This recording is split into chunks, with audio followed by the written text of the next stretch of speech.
பாகிஸ்தானில் ஒரு cable car, அந்த கேபிள் காரில் ஏற்பட்ட திடீர் ஒரு கோளாறு காரணமாக அந்தரத்தில் தொங்கிட்டு இருந்திருக்கு. அதில் பயணம் செய்ததில் மொத்தம் 8 நபர்கள், அதில் 6 குழந்தைகள். அந்த 6 குழந்தைகளையும் 2 குழந்தைகளை காப்பாற்றிட்டாங்க, இன்னும் சில குழந்தைகளை காப்பாற்றி கொண்டிருக்கிறார்கள் அப்படிங்கிற தகவல் வெளியாகி இருக்கிறது.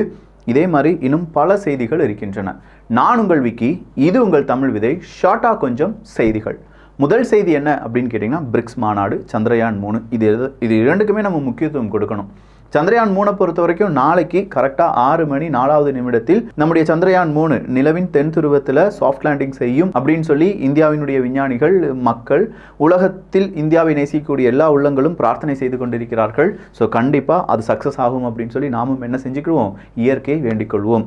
அடுத்ததான் நம்ம பார்க்க வேண்டியது பிரிக்ஸ் மாநாடு தான். ரொம்ப முக்கியமான ஒரு மாநாடு, அதுவும் முக்கியமான நேரத்தில் நடந்துட்டு இருக்கு. ரஷ்யா உக்ரைன் போர், அந்த போருக்கு நடுவில் ரஷ்யாவுக்கு ஆதரவான சில நாடுகள், ரஷ்யாவுக்கு எதிர்ப்பாக பல நாடுகள், அதற்கு மத்தியில் ரஷ்யாவை உள்ளடக்கிய பிரிக்ஸ் மாநாடு நடக்குது. புட்டின் அவர்கள் வரக்கூடாது, வந்து அவர் அரெஸ்ட் பண்ணணும் அப்படின்னு சொல்லி இன்டர்நேஷனல் கிரிமினல் கோர்ட் வழியாக ஒரு மறைமுகமான தடை அப்படிங்கிறத புட்டின் அவர்களுக்கு கொடுத்திருந்தாங்க மேற்குலக நாடுகள். அதையும் தாண்டி ரஷ்யாவினுடைய வெளியுறவுத்துறை அமைச்சர் இந்த பிரிக்ஸ் மாநாட்டில் பங்கு பெறுகிறார். அடுத்த கட்டம் என்ன, பிரிக்ஸ் என்னெல்லாம் செய்ய போகுது, எப்படிலாம் முன்னேற போகுது அப்படிங்கிறதுக்கான பெரிய பிக்சரை உலக நாடுகளுக்கு அறிவித்திருக்கிறார்கள். ஸோ பிரிக்ஸ் மாநாடு ரொம்ப நல்லபடியாக நடந்துட்டு இருக்கு. முதல் தினம் நல்லா தான் போயிருக்கு, நாளைக்கும் இருக்கு.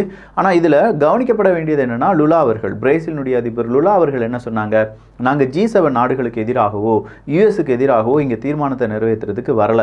எங்களை பொறுத்த வரைக்கும் சஸ்டைனபிலிட்டி அப்படிங்கிறதும் செக்யூரிட்டி அப்படிங்கிறதும் எல்லோருக்கும் சமமாக இருக்க வேண்டும். அதுக்கு நாங்கள் பிரிக்ஸை ஒரு டூலாக பயன்படுத்திக்கிறோம், அவ்வளோதான். இல்லாமல் இன்னொரு நாட்டை எதிர்த்து நாங்கள் வளர வேண்டும் அப்படிங்கிற அந்த யோசனையே எங்ககிட்ட இல்லைப்பா அப்படின்னு சொல்லிட்டார். நியாயமான விஷயம் தானே. ஏன்னா G7 நாடுகள் இருக்குது, 5 ஐஸ் கண்ட்ரிஸ் இருக்குது, G4 நாடுகள் இருக்குது, இப்படின்னு சொல்லி பல நாடுகள் இருக்கும்போது பிரிக்ஸ் நாடுகள், பிரிக்ஸ் கூட்டமைப்பு அப்படின்னு சொல்கிறது மட்டும் அமெரிக்காவுக்கு எதிரானது, அமெரிக்கா பங்கு பெறக்கூடிய அந்த அமைப்புகள்லாம் வேறு எந்த நாட்டுக்கும் எதிரானது இல்லை. அதை நம்பணும், இதை நம்பக்கூடாது. என்னங்க சார் உங்கள் நியாயம் அப்படிங்கிற மாதிரி இருக்குது. அடுத்ததாக பிரேசிலாக இருக்கட்டும், இந்தியாவாக இருக்கட்டும், ஐநா சபையில் எங்களுக்கும் என்ன கொடுங்க, நீங்கள் சம உரிமை கொடுங்க, எங்களையும் பெர்மனண்ட் மெம்பராக மாற்றுங்க அப்படின்னு சொல்லி இன்றைக்கி பிரேசிலுடைய அதிபரும் சொல்லியிருக்கார். ஸோ இந்தியா ஒரு பெர்மனண்ட் மெம்பர்ஷிப்பாக மாறாதது இன்னும் பலருக்கும் வருத்தம், பல நாடுகளுக்கு வருத்தம். ஆனால் அதுக்கு பின்னாடி நிறைய கேம் இருக்குது, பொலிட்டிக்கல் கேம் இருக்குது. அதை தமிழ் பட்சத்தில் விலாவரியாக விவரித்திருக்கிறோம். எப்படி நமக்கு ஐநா சபைக்குள்ளெல்லாம் ஒரு பெர்மனண்ட் மெம்பர்ஷிப் அப்படிங்கிறது கிடைக்கும். அதே மாதிரி இன்னும் பல அமைப்புகள், ஐநா சபையினுடைய பாதுகாப்பு கவுன்சிலாக இருக்கட்டும், இப்படி பல அமைப்புகளில் வந்து நம்ம இப்போ தற்காலிகமாக இருக்கும். இல்லை ஒரு சேர்பர்சன் மாதிரி அதை போய் நம்ம என்ன செஞ்சிடலாம், நம்ம அதை கவனிக்கலாம், இல்லாட்டி அங்கே இருக்கக்கூடிய பல நபர்கள் கூட பேச்சுவார்த்தையில் ஈடுபடலாம். பட் முடிவுகள் எடுக்கப்பட வேண்டும் என்றால் முக்கியமாக வீட்டோ பவர் அப்படிங்கிறதுலாம் நம்மகிட்ட இல்லை. அந்த வீட்டோ பவர் நமக்கு வேணும். அப்படி வீட்டோ பவர் இருந்தால் மட்டும்தான் நாமும் என்ன செய்ய முடியும், இந்த சொசைட்டியில், அதாவது முடிவுகளை எடுக்கக்கூடிய சொசைட்டியில் இருக்க முடியும்.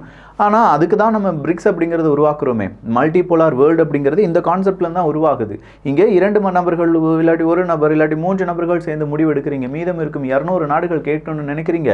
ஒரு நாடு பொருளாதார தடை போடுறீங்க, மீதம் இருக்கும் 200 நாடுகள் கேட்கணும்னு சொல்றீங்க. இதெல்லாம் தேவையில்லை. இது வந்து ஒரு யூனிபோலாராக இருக்குது. ஜஸ்ட் நம்ம எப்படி பிஸ்னஸில் இவர் மட்டும்தான் கோலாய்ச்சின்னு இருக்க வேண்டும், உங்களுக்குலாம் அருகதையே இல்லைன்னு சொல்லி மோனோபோலி கேம் விளையாடுவானுல்ல, அதே மாதிரி தான் நீங்களும் மோனோபோலியாக இருக்கீங்க. இதுலேருந்துலாம் நாங்கள் கொஞ்சம் விலகி நின்று மல்டிபோலார் வேர்ல்டை உருவாக்க போகிறோம் அப்படிங்கிற ஒரு நல்ல ஒரு விஷயத்த சொல்லியிருக்காங்க. நல்லா தான் இருக்குது, பார்க்கலாம் எப்படி நடந்துட்டு இருக்கு, எப்படி நடக்க போகுது அப்படின்னு சொல்லி. அடுத்ததாக நைஜர் தான். நைஜர்னுடைய இஷ்யூ அப்படிங்கிறது நாளுக்கு நாள் அதிகரித்து வருகிறது. ஆப்பிரிக்கன் யூனியன் இப்போ என்ன செஞ்சிட்டாங்கன்னா, நைஜரை ஒட்டுமொத்தமாக அவங்களுடைய யூனியன்லேருந்து பின்னாடி தள்ளிடலாமா, வேண்டான்னு சொல்லி வச்சிடலாமா, அங்கே தான் ராணுவ புரட்சி வந்துருச்சு அப்படின்னு சொல்லி மேற்குலக நாடுகள் கொடுக்கக்கூடிய ப்ரெஷருக்கு அவங்களும் கொஞ்சம் அசலாக அசைந்து ஆடிக்கொண்டிருக்கிறார்கள். அடுத்ததாக நைஜரில் இருக்கக்கூடிய பல நபர்களையும் தீர்த்து கட்டுவதற்கு சிஐஏனுடைய பல அமைப்புகள் உள்ளே நுழைந்திருப்பதாகவும் அதற்கு எதிராகவும் நாங்கள் பாடுபடுவோம் அப்படிங்கிற அறிவிப்பையும் கொடுத்திருக்காங்க. 3 வருடங்களில் நைஜரில் மறுபடியும் மக்களாட்சி கொண்டு வரப்படும், அதுவரையும் கொஞ்சம் காமா இருங்க அப்படின்னு சொல்லி நைஜரினுடைய ராணுவ தளபதி கூறியிருக்கிறார். நார்த் கொரியாவை பொறுத்த வரைக்கும் 3 வருடங்களுக்கு பிறகு வடகொரியாவிலிருந்து இன்டர்நேஷனல் ஃப்ளைட் அப்படிங்கிறத ஸ்டார்ட் பண்ண போகிறாங்களாம். வடகொரியாவில் சில இடங்களில் ஃப்ளட் அப்படிங்கிறது ரொம்ப பெரிய அளவில் பாதிப்படைஞ்சிருக்கு. ஸோ அங்கே இருக்கக்கூடிய விவசாயிகளை கிம் அவர்கள் சந்தித்து நம்ம விவசாயத்துக்காக ஏதாவது செய்யணும் அப்படிங்கிற ஒரு பெரிய முடிவை எடுத்திருப்பதாகவும், அதன் பெயரில் மிசைல்ஸுக்கு பதிலாக விவசாயத்துக்கும் கொஞ்சம் முன்னுரிமை கொடுக்கலாம் அப்படின்னு சொல்லி கிம் அவர்கள் விரும்புவதாகவும் சொல்லப்படுகிறது. சென்ட்ரல் அமெரிக்கன் பார்லிமெண்ட்ஸ் கூட நாங்கள் ரொம்ப நல்ல உறவை மேம்படுத்த விரும்புகிறோம் அப்படிங்கிற தகவலை கொடுத்திருக்கிறது சீனா. சவுத் ஆப்பிரிக்காவினுடைய உறவில் இது ஒரு மைல் ஸ்டோன். நம்ம நிறைய ஒப்பந்தத்தில் கையெழுத்து போட்டிருக்கோம், இதே மாதிரி நம்ம இன்னும் நிறைய சாதிக்கணும் அப்படின்னு சொல்லி சீனா சவுத் ஆப்பிரிக்காவினுடைய உறவிலும் இது ஒரு பெரிய மைல்ஸ்டோனாக பார்க்கப்படுகிறது. இந்தியா சவுத் ஆப்பிரிக்காவினுடைய உறவு தொடங்கி 30வது வருடம் தொடங்குகிறது. இதையும் இந்தியாவும் சவுத் ஆப்பிரிக்காவும் சேர்ந்து கொண்டாடுகிறார்கள் என்பதும் குறிப்பிடத்தக்கது. நாம நம்முடைய வேலை என்ன, பிற நாடுகளுக்கு எப்படி மரியாதை செலுத்த வேண்டும், பிற நாடுகளை எப்படி மதித்து நடக்க வேண்டும், எப்படி அடுத்த நாட்டை சுரண்டி இல்லாட்டி உரண்டை இழுக்கக்கூடாது அப்படிங்கிறதெல்லாம் தெளிவாக நம்முடைய வெளியுறவு கொள்கை வகுக்கப்பட்டிருக்கிறது. அதன்படியே நாம் நம்முடைய காய் நகரத்தில் செய்து வருகிறோம் என்பது ரொம்ப சூப்பராக இருக்குது. சிங்கப்பூர் பிரசிடென்ட் எலெக்ஷனுக்கு 3 கேண்டிடேட்ஸ் அப்படிங்கிறவங்க நிற்கிறாங்க. So 3 candidates Singapore president election அப்படின்னு சொல்லும்போது களம் சூடு பிடிக்க ஆரம்பித்திருக்கிறது. கிரீஸில் காட்டுத்தீ ஏற்பட்டது அப்படிங்கிறத நம்ம பார்த்தோம். இப்போ நம்முடைய பிரைம் மினிஸ்டர் சவுத் ஆப்பிரிக்காவில் இருக்கார். அப்படி நேராக கிரீஸுக்கு போக 40 வருடங்களுக்கு பிறகு கிரீஸுக்கு போகக்கூடிய முதல் இந்திய பிரதமர் நரேந்திர மோடி அவர்களாகத்தான் இருப்பாங்க. அதே கிரீஸில் காட்டுத்தீ வந்துருச்சு அப்படின்னு சொல்லி பார்த்தோம். இன்னைக்கு அங்கே இருக்கக்கூடிய ஃபயர் ஃபைட்டர்ஸ் ஒரு இடத்த கண்டுபிடிக்கிறாங்க. பார்த்தா 18 டெட் பாடிஸ் அப்படிங்கிறத கண்டுபிடிச்சிருக்காங்க. அது எல்லாமே தீயில் கருகிய நிலையில் கண்டெடுக்கப்பட்டதாக தகவல்கள் கூறுகின்றன. ஈரான், எத்தியோப்பியா, சவுதி அரேபியா உட்பட 17 நாடுகள் பிரிக்ஸுக்குள்ள இணைவது அப்படிங்கிறது நடக்குமா நடக்காதா, நாளைய பிரிக்ஸ் கூட்டமைப்பில் நமக்கு அப்டேட்டாக கிடைக்கும். பிரேசிலுடைய ஒரு ஹேக்கர் போல்சோர்னோ அவர்கள் சொன்னதின் பெயரில் நான் வாக்கு இயந்திரத்தை ஹேக் பண்ணினேன் அப்படின்னு சொல்லி ஒரு வாக்குமூலத்தெல்லாம் கொடுத்தாரு. அவருக்கு 20 வருட சிறை தண்டனை அப்படிங்கிறது விதிக்கப்பட்டிருக்கிறது. ஜப்பான் ஃபுகுஷிமா டெய்ச்சி அணு உலையிலிருந்து அந்த வேஸ்ட் வாட்டரை நாங்கள் இன்னும் டேட் அறிவிக்கல, எப்போ அதை ரிலீஸ் பண்ண போறோம்னு சொல்லலன்னு சொல்லி நேற்று தான் கிஷிடா அவர்கள் சொன்னாங்க. பட் வர்ற தேர்ஸ்டேலேருந்து அவங்க என்ன செய்ய போறாங்களாம், வேஸ்ட் வாட்டரை கடலுக்குள் அனுப்ப போகிறார்கள் அப்படிங்கிற ஒரு தகவல் லீக் ஆயிருக்கு. இது உண்மையாக இருந்தது என்றால் சீனா இல்ல பல நாடுகள் இதற்கு எதிர்ப்பை தெரிவித்துக் கொண்டிருக்கிறார்கள். அவங்களுடைய ஒரு பெரிய ஒரு நெகட்டிவாக ஜப்பானை பார்ப்பாங்க.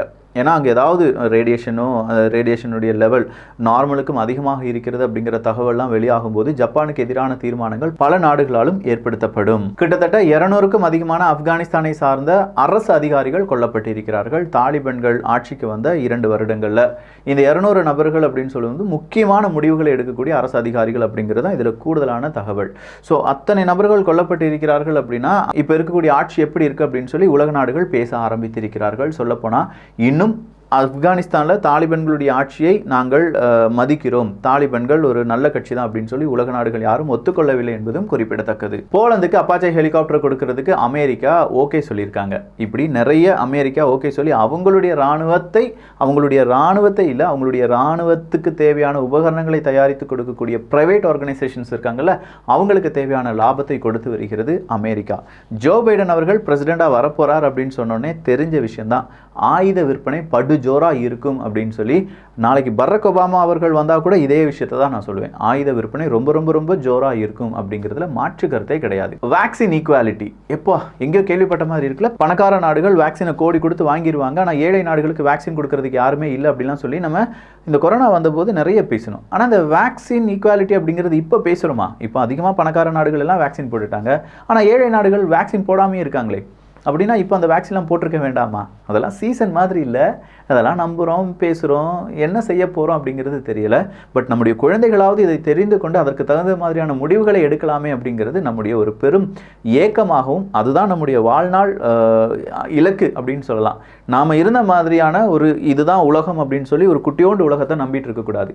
மைனிங்னா என்ன அப்படிங்கிறத நம்ம குழந்தைகளுக்கு சொல்லியிருக்கோம். மைனிங்னா என்ன, அதனால் ஏற்படக்கூடிய லாபங்கள் என்ன, அதனால் யார் அடிமையாக இருக்கிறார்கள் இப்போ நம்ம குழந்தைகளுக்கு தெரியும். ஆனால் நமக்கு தெரியுமா இருந்துச்சா?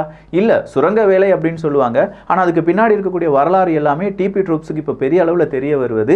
நல்ல ஒரு சமுதாயம் கொஞ்சமாக சின்னதாக உருவானாலும் அதில் நாம் ஒரு பெரும் பங்கு வகிக்கிறோம் என்பதில் மாற்று கருத்தே கிடையாது. எர்டகன் அவர்களும் புட்டின் அவர்களும் சந்தித்துக் கொள்வார்கள். அப்படி சந்தித்துக் கொள்ளும் போது அந்த தானிய ஏற்றுமதிக்கான பேச்சுவார்த்தை நடைபெறும் அப்படிங்கிற ஒரு கருத்து வெளியாகி இருக்கிறது. பெலாரஸ்லேருந்து இமீடியட்டாக அங்கே இருக்கக்கூடிய அமெரிக்கர்கள் வெளியேற வேண்டும் அப்படிங்கிற உத்தரவை அமெரிக்கா பிறப்பித்திருக்கிறது. ஏன்னா போலந்து ஆல்ரெடி இப்போ அமெரிக்காட்ட சின்னதாக ஒரு தூது அனுப்பியிருக்காங்க. பெலாரஸுக்குள்ளே டாக்டிக்கல் நியூக்ளியர் வெப்பனை ரஷ்யா மூவ் பண்ணிட்டாங்க. ஆல்ரெடி அது பெலாரஸே சொல்லிட்டாங்களே, ஹாஃபுக்கு மேலே எங்களுக்கு நியூக்ளியர் டாக்டிக்கல் வெப்பன் தந்துட்டாங்க ரஷ்யா அப்படின்னு சொல்லி. பட் அகெயின் இதை போலந்து அரசாங்கம் அமெரிக்காவுக்கு சொல்லியிருக்காங்க. ஒருவேளை அதுவாக கூட இருக்கலாம், பெலாரஸை விட்டு உடனடியாக வெளியேறுங்கள் அப்படின்னு சொல்லி அமெரிக்க அரசாங்கம் சொன்னதுக்கான காரணம். மொஹஜர் 10 அப்படிங்கிற ட்ரோனை அறிமுகம் செய்திருக்கிறது ஈரான். செம்ம, அடுத்த ட்ரோன் அறிமுகம் செஞ்சிருக்காங்க. 24 மணி நேரம் தொடர்ந்து பறக்கக்கூடிய அந்த ட்ரோன் மிகப்பெரிய அளவில் ரஷ்யாவுக்கு உறுதுணையாக இருக்குமான்னு தெரியல. பட் இந்த ட்ரோனை ரஷ்யாவுக்கு கொடுக்க போறீங்க அப்படின்னு சொல்லி ஈரான் மீது அடுத்த பொருளாதார தடை விதிப்பார்கள் என்பதில் மாற்று கருத்தே கிடையாது. கியூபாவினுடைய பிரசிடென்ட் ரொம்ப நாட்களுக்கு பிறகு ஐநா சபையில் ஒரு ஸ்பீச் கொடுக்க போகிறார். அதுவும் எப்படி இருக்க போகுது, ரொம்ப தீயா இருக்கணும் அப்படின்னு சொல்லி எல்லாரும் விரும்பி பார்க்குறாங்க. பார்க்கலாம் கியூபாவுக்கு ஒரு விடிவு காலம் பிறக்கிறதா என்று. ஸோ ஓவராலாக நிறைய செய்திகள் சொல்லியிருக்கேன். இந்த செய்திகளை பற்றி உங்களுடைய கருத்துக்கள் கமெண்ட்ஸ் இங்கே வரவேற்கப்படுகின்றன. Please leave your comments and subscribe our channel. ஏன்னா நிறைய பேர் சப்ஸ்கிரைப் பண்ணாமே நம்ம சேனலை பார்த்துட்டு இருக்கீங்க. சப்ஸ்கிரைப் லிஸ்ட் எடுத்து பார்த்தா தெரியுது. அதனால் கொஞ்சம் சப்ஸ்கிரைப் பண்ணிக்கோங்க. நல்லதை பகிர்ந்து நல்ல சமுதாயத்தை உருவாக்குவோம். நன்றி, வணக்கம்.